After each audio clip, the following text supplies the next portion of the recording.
Hey everyone, welcome to my studio and the YouTube channel. My name is Andre.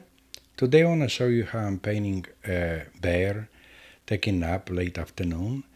I'll be using watercolor, gouache and inks, and I'll be painting on a Fabriano paper. And I hope you like this presentation, and let's see you in a painting board. Okay, here's the painting I was talking about, and I'll show you in a minute how I'm doing this. A little sketch in progress, and in a minute we're gonna start at doing first wash. It is not classical wash, it's just I'm putting paint and I'll be repainting the area over and over. The way I'm working is layers. I start from light to dark, and that's how I'm building whole paintings. As you see, at a very light start, and I'll be continue doing this to just cover the area. I'll call this background. This moment I'm doing foreground, but let's call this whole thing background. And berry will be this first touch of paint. Let's call it wash, but it's not really exactly wash. However, I think the proper will be calling this layer. Since I'm working layers, like I said previously, I work from light to dark, so in the layers, one after another one, I'll be coming back to every single areas or layer and put another layer. Like right now I'm putting cadmium yellow, and since the watercolors are transparent, they'll be perfect for this ideas to just go over and over and over till, well, they don't become opaque. But this is continuation. I just want to make a little darker areas when on the rocks and or the rock, and maybe a little too much water in this moment. But I've created a lot of hard edges. You can see it on the edge of each color. There's a little cauliflower edge, but I don't worry about it because later on I can soften the edge if I want it. But in areas when I want to have a chorus area, like on the rock, I prefer to have a hard edge. As you can see right now, I'm building the layers upon the layers and create a little fur of the bear, part of the areas of the rock. Darkest area, and just like I said previously, I'm building the shadows, and later on, if I miss, I will be able to lift that paint and fix the problem. I'm playing with different brushes and see it which will be the best for this rock, and I really never decided which one. Probably I'm gonna end up with my favorite one, but you're gonna see it later. As you see it on the side, many times I do the touch of the paint and see if this is what I want, and then later on I will go on a painting. So on my right side you can see a little bit touches of paint. Now I'm start doing a little bit darkened areas, and I probably will not come back to it, but we'll see what happens after I'll finish.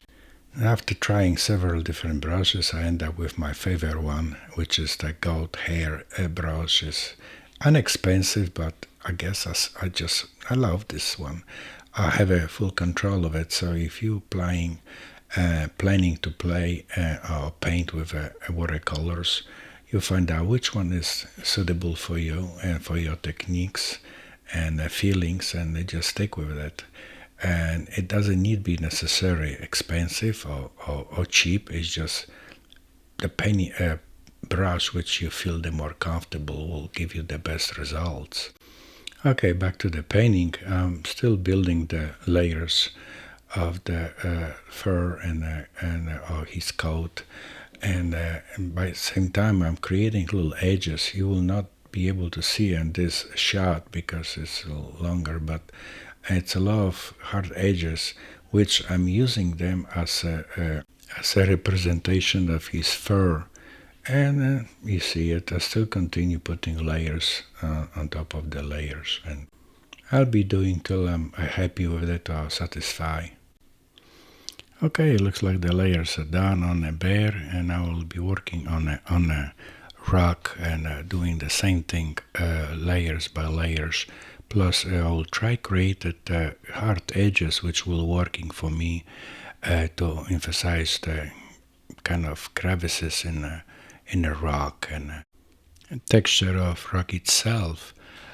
So as you see, I'm working right now wet and wet, and if I will go too dark on this one, I will be able later on use the technique. I will call this paint lifting, and so it's no problem. The only thing is just like your imagination and how you want a rock be presented for you. On the right corner, I'm not going with this violet because there will be some greenery for compositions balance. In this close-up, you can see it, the areas where I'm doing paint lifting, the area that I didn't like it the way it was showing on the painting, and I'll be continue lifting this to emphasize cracks in the rock. And the way I'm doing this is I'm using a paper towel, cleaning my brush, dipping in the water, and back and forth, and lifting a paint. Sometimes I just kind of scratching and blending the areas of the colors, and you can see it on the bare face. I'm doing same thing. I just want to take it off a little bit here and there. Since this is cotton 100%, there will be no problem with lifting. If I will use a different type of paper when it's not 100% cotton, that would be very, very difficult, almost impossible. So like you see, I still continue using the lifting, but at the same time the paper is a little wet. I would call that wet dump, and so they allow me to kind of like glaze with a paint and combine this hard edge with a little softer part of his body or fur. I think in this moment I'm done with a bear, and I'll be working on a rock to doing the same thing. The areas when I want to have a light hit the rock, I'll be lifting paint and working hard edges to sometimes soften, some emphasize. It depends how I'm gonna push the paint. In this close-up, I want to show you that I'm using the gouache paint with a bristle brush, mainly designed for the oils or acrylics. But for doing this, dry brushing is perfect for me, especially when I put the opaque gouache.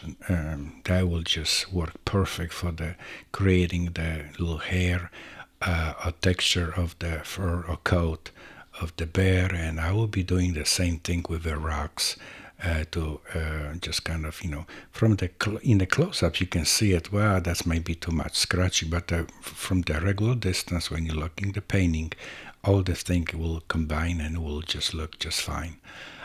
In this moment, I'm doing same thing, but with a little, not cactus, but a little greenery. I want to just create a little vegetation, mainly for the composition, and make a just kind of interesting painting itself.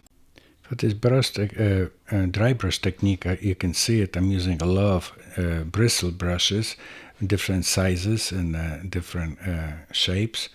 Because each of them make a little different marks on a painting, and after a while you can get used to, or you learn which brush what marks is doing, and I just kind of like to play with that. I can see it, here and there. Same thing I will do with a bear coat, and kind of create a little light on his fur, and hopefully that will come back everything the way I want to have it. On the close-up you can see it very scratchy, but from the distance that will just fade it and show his real coat. Sometimes for the softer I would say scratches or marks, I'm using this goat hair brush. Well, painting is almost done. I'm gonna sign it so everybody know who did it. But I also decided to use a little ink and emphasize bear and coat and his hairs with a little lines of ink, and I'm using fountain pen ink with a watercolor ink. And like you see that from the distance, you can see those lines. I work perfectly. I will put little marks on a rock, and I put little marks on his coat, and he's kind of sleepy and dreaming. What is he gonna do after he wake up? This is the final painting. Thanks so much for watching, and see you again soon.